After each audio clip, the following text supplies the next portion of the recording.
أعوذ بالله من الشيطان الرجيم. بسم الله الرحمن الرحيم.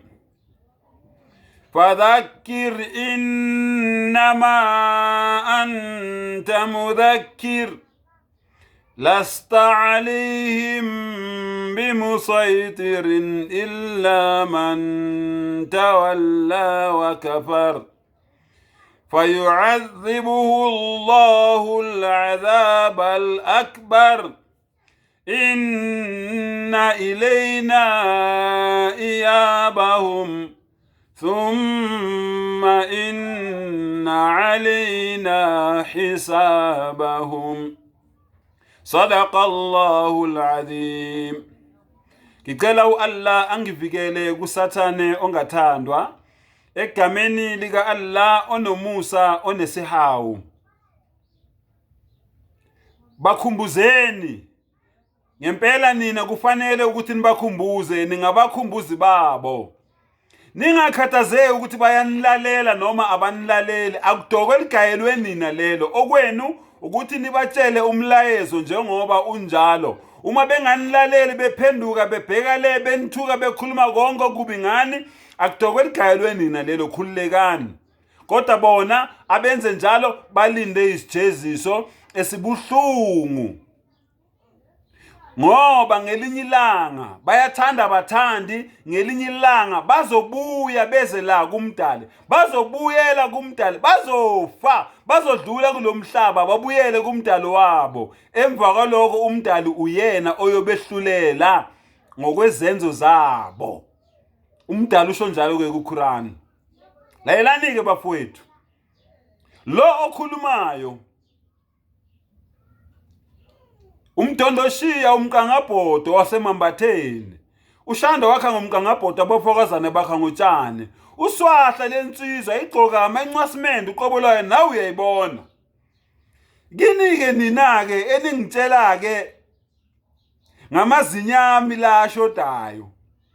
Lalelani ke bafowethu, lamazinyo la awazange aphume ngokuwa, akhishwa yinsizwa. Ngangibhekene nezinsizwa zizama ukuziza ubunsizwa kimi, nami ngabonisa ukuthi cha, nami ngiyinsizwa kwethu, ngizalwa nentombi. Ngababonisa ukuthi mina ngusidunisembazo, ngababonisa ukuthi mina ngizebule zensizwa inkunzi emanqindi. Uyangibona nawe angibuzwa. Ngababonisa ukuthi mina nguntsimi yentombi ivuna la ithanda khona. Ngababonisa ukuthi mina nguntombi zimcela ukhisi, mina nguntombi ziyamhalela. Ngababonisa ukuthi mina ngiyinsizwa ethi mayiqhamuka kunyonya insizwa kubaleka intombi zibe zingesabi yona kepha zibe zisaba amasokazo. Aphuma ke ingane zakwethu lamazinyo la njengoba niwabona nje ephumile. Hayi, aphuma ngibhekene nezinsizwa impela wakhishwanga ukuwe ingane zakwethu. Ngiyinsizwa nje ephelele, nangibona nani ngomqangabhodo ngiphelela ngishodi ngalutho. Ngithi ke ingane zakwethu ngushandu kaNdaba uSontshikase, umthiya ngenkomo abafokazane bethiya ngamahlahla, umavungama, umagizagiza, umakhabalithuli, umakhaba-nothuli, ushando owaphakela inyoni zasezimbonga zithi chiyo chiyo, ushando wagqoka ingubo yesikhumba kuqala, ushando owagolozela ilembe walibheka ngqo eziqini zamehlo, ilembe lifuna ukuthatha lesibongo sakithi ngenkani. Wathi ushando noma ungaze ungibulale Ndaba ezitha, kodwa lesibongo lesi sakithi angeke uze usithola kusona isibongo sabafokazane. Nangempela ilembe lakhipha inkomo ukuze lithenge lesibongo lesi libikezelwe ngoNdaba ezitha. Abaningi abalazi negama lelembe langempela ukuthi igama lelembe ubani, bazi nje ukuthi uShaka Zulu. Hayi, enye inkulumo yangelinye ilanga lelo, kodwa ngizonitshela nje igama lakhe uMlilwana. Igama lakhe ke manje uNodumehlezi kaMenzi uMlilwana, wena ongamazi. uShaka senza ngakhona uNodumehlezi kaMenzi. Inkunzi ekhale ngasemthunjanyeni zizwe zonke ziyizulu ukulila. utekola abafazi bakwaNomgaba betekola behleze emlovini bethi uShaka akakuba ngoShaka ayokunethezeka kanti kunyakana azawunethezeka indlovu edla abasondezeli bayo udlungwane udlungu emanqulubeni kwaze kwasamanqulume esimikelana uShaka ngesaba ukuthi uShaka ngoba kwakuyinkosi yasemashobeni umlilwana ke nganza kwethu igama lakhe mina ke ngigumbu lamagwala yimi lo ngithi ke nganza kwethu laba bangithukayo uma ngabe lokho kungithuka kwenu uma ngabe lokho kungibiza ngezici ningibizele wengimubi ngakhona ngimubi ngifuza uShandu weyinkwishi naye emnyama bhuqe mina ngikho mnyama sengigezekile wemnyama bhuqe uShandu kanda uShandu kaSontshikasi Sontshikasi kaMpangazitha uMpangazitha kaMageba kwakuyinkwishi nina ke eningibiza ngaloko kulungile bafowethu kodwa mangabe lokho kuyakubhadala lokho ngibona ukuthi ngiyiko njengoba ningithuka nje ningifonela ningithuka kuwo wonke ama social media ko Facebook kuphi ningithuka kulungile mangabe lokho kuyakubhadala qhubeka ukwenza ingane yakwethu ungabulawa indlala ngenxa yami qhubeka uhlebe ngami mangabe lokho kuyakubhadala ungabulawa indlala ngenxa yami kodwa bafowethu engifuna ukunitshela kona isikhathi samaqiniso sifikile uthi umdali sinitshele amaqiniso nowathanda noma ningawathandi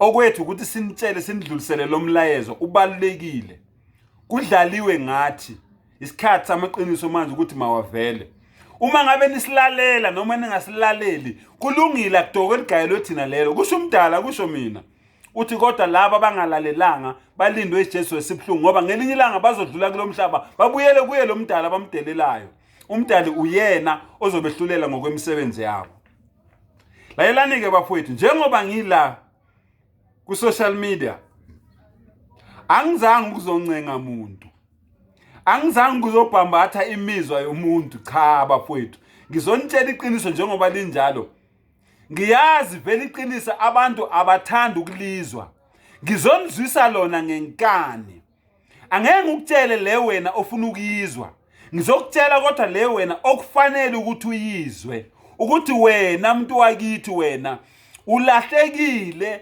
wadukiswa amaRoma akatholika afika amaRoma kuwe akutshela ukuthi uNkulunkulu uziqu intathu uNkulunkulu akayedwa uNkulunkulu uziqu intathu uNkulunkulu uyinkonkoni uNkulunkulu uyisitabane esingamadoda amathathu ahlangene endodeni eyodwa akutshela kanjalo amaRoma wena ngomlomo kwaleyo nto leyo azange bayibhale ngisho eBhayibhelini ayikho eBhayibhelini ubuthathu kwaNkulunkulu nginikeza inselelo namhlanje uma ekhona umfundisi noma ubishop noma umdikoni noma umvangeli othi mina mbatha ngamveza uNkulunkulu oziqu intathu eBhayibhelini livule engane yakwethu usuke kuGenesis uze uyophuma nalo kwisambulo akekho uNkulunkulu oziqu intathu eBhayibhelini ngisho nomprofeti kaNkulunkulu kusuka kumprofeti wokuqala uAdamu ukuthula kuze kube naye ukuyofika kulo mprofeti wokugcina enimphikayo namhlanje uMuhammad ukuthula kube naye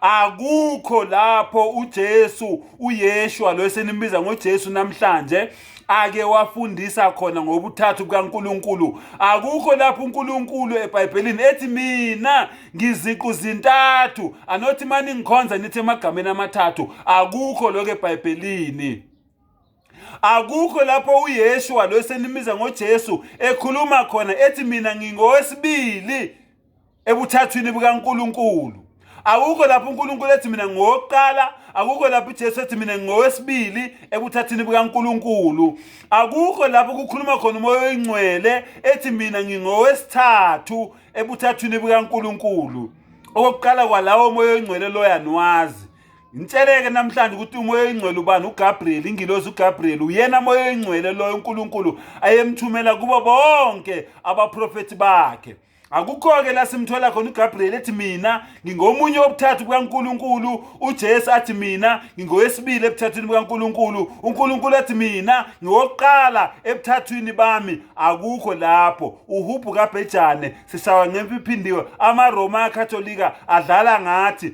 nathi savuma njengoba bekwazile ukudlala ngathi ngoKhisimusi.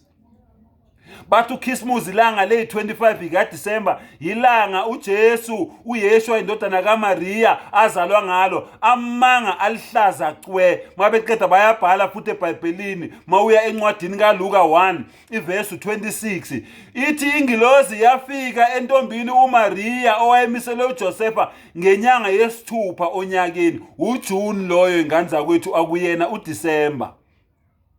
Ake sithi ngamabomu. Sithi uJesu wazalwa ngalelo langa lelo, uYeshua wazalwa ngalelo langa lelo noma ngaleyo nyanga leyo, kusho ukuthi wazalwa ngoJuni. Uma ngabe ke sesilandela imvelo sithi wazalwa after 9 months, uMarch ngonyaka olandelayo. Uma ngesilandela ke laba abathi bona bayazi bethi mhlawumbe wazalwa nge5.5 months, still akuqhamuki i25 kaDisemba kodwa kuqhamuka i15 kaDisemba. Shuthi yonke lento le uhubhu kaBhejane iyamanga alihlaza cwe.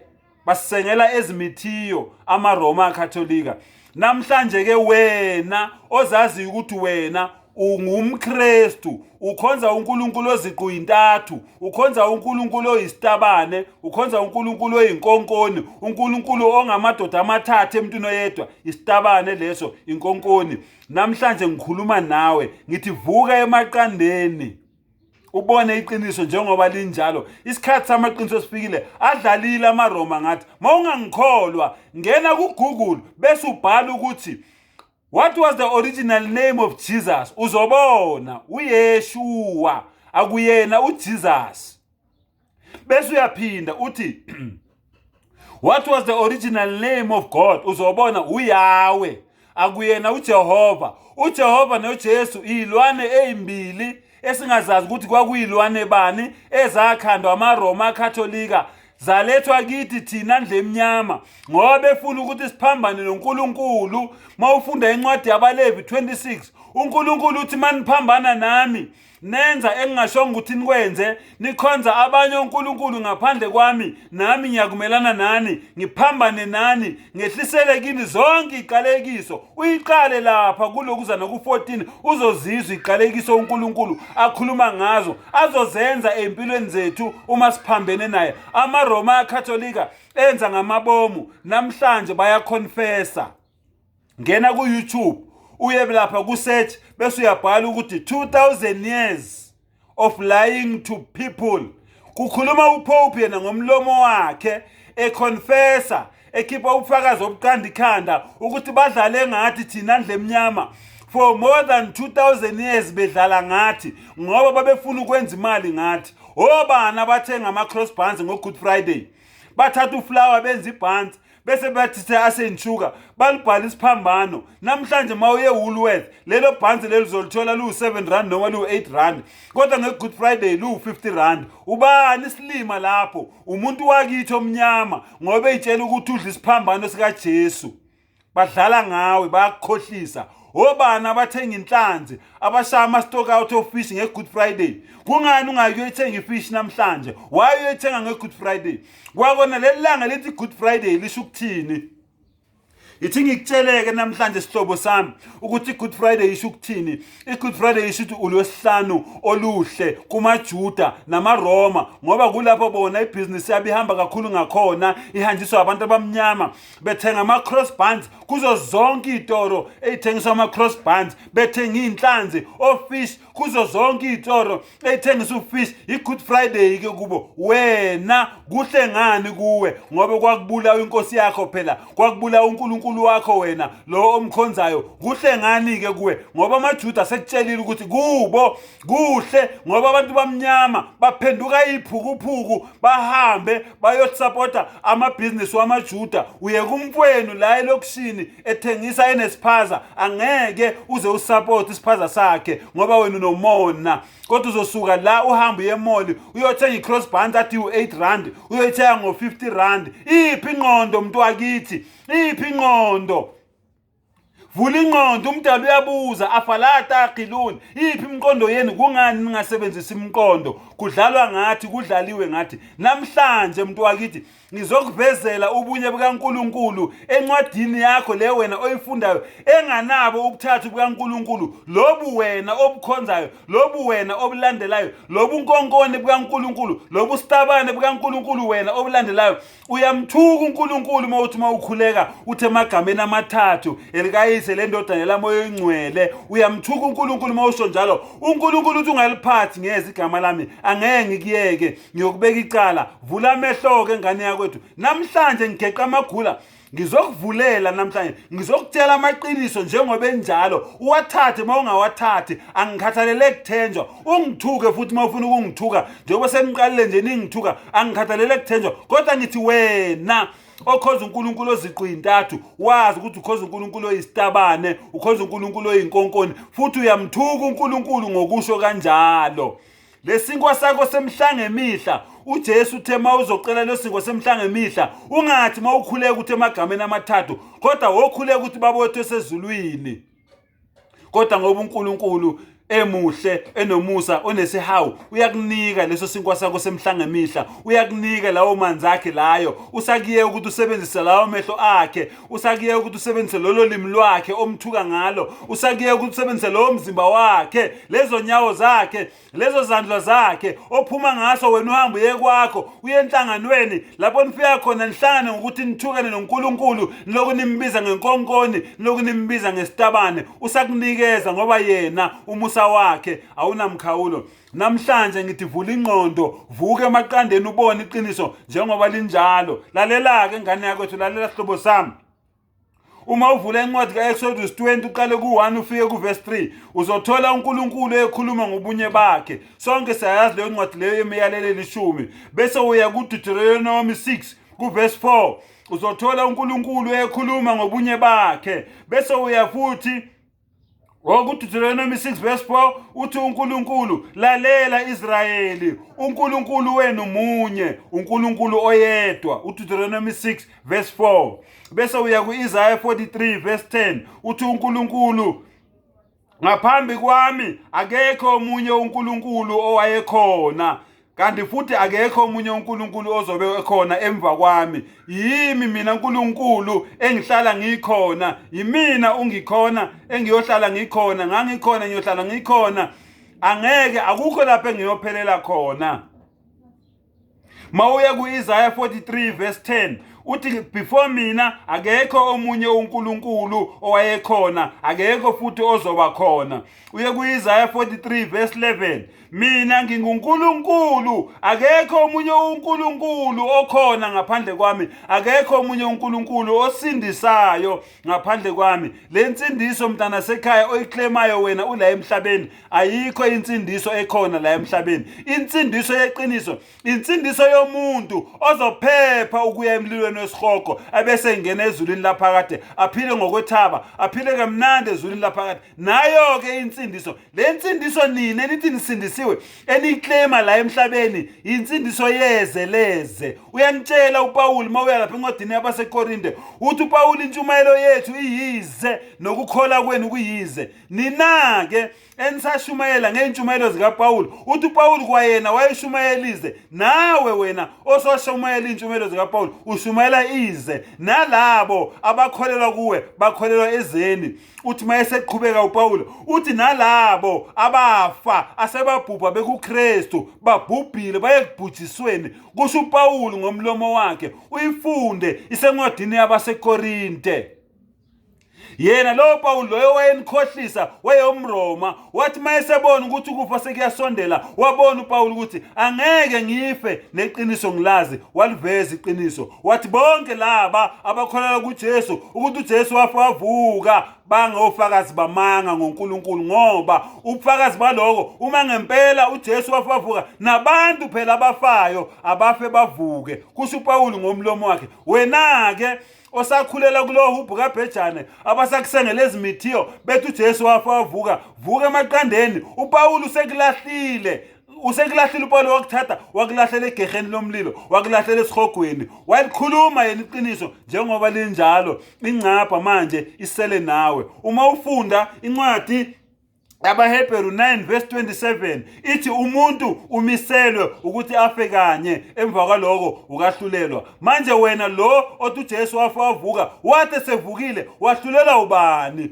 ngoba kwayena uJesu usaye kahlulelweni mawufunda incwadi kaMateyu 7 uyofika lapha ku24 uyiqale ku15 uyachaza uJesu uthi ngalolo suku bayofika bathi kimi Nkosi asizange yini siprofite egameni lakho Nkosi asizange yini senze imanga egameni lakho Nkosi asizange yini siphulukise abagulayo egameni lakho Nkosi asizange yini sikhiphe amadimoni egameni lakho uthi uJesu ngiyothi futhi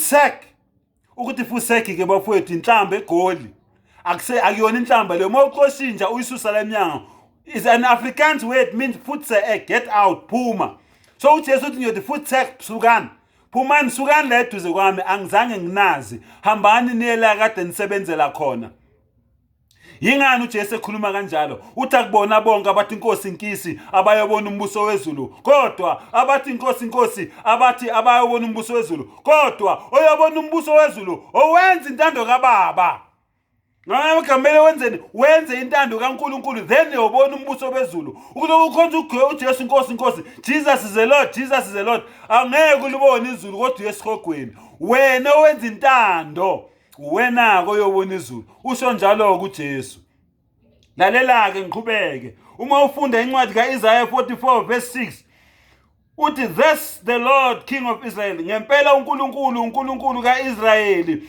uthi mina ngikoqala mina ngokugcina akekho umunye uNkulunkulu ngaphandle kwami akekho nelungelo lokukhonza ngaphandle ngiyifunde eBhayibhelini bafowethu hayi kuQuran Isaiah 44:8 akekho omunye uNkulunkulu okhona ngaphandle kwami akekho omunye uNkulunkulu engimaziyo mawufunda uIsaiah 45:5 mina nginguNkulunkulu mina ngingumdali akekho omunye okhona akekho omunye uNkulunkulu ofana nami mawufunda uIsaiah 46:9 mina nginguNkulunkulu akekho omunye akekho ofana nami mawufunda incwadi kaJohn 17:3 ukuphila okuphakade yiloku ukuthi bazi wena uNkulunkulu weqiniso bazi wena uNkulunkulu weqiniso wena wedwa kanye noJesu Kristu omthumileyo uJesu ulibeka ngembaba ukuthi yena uthunyiwe ubani uthunywe uNkulunkulu emhlabeni akazelanga ukuzokwenzani akazelanga ukuzodunyiswa akazelanga ukuzokhonzwa kusho uJesu ngomlomo wakhe ngakho ke nina enikhonza uJesu nayi inselelo ngiyiphosa kini ngiyanitshela namhlanje ngithi uJesu uthi niyobonakala ngezithelo zenu niyobonakala ngemisebenzi yenu ithelo zenu izona eziyakusho ukuthi ninhloboni kaPende mawuvula incwadi kaMateyu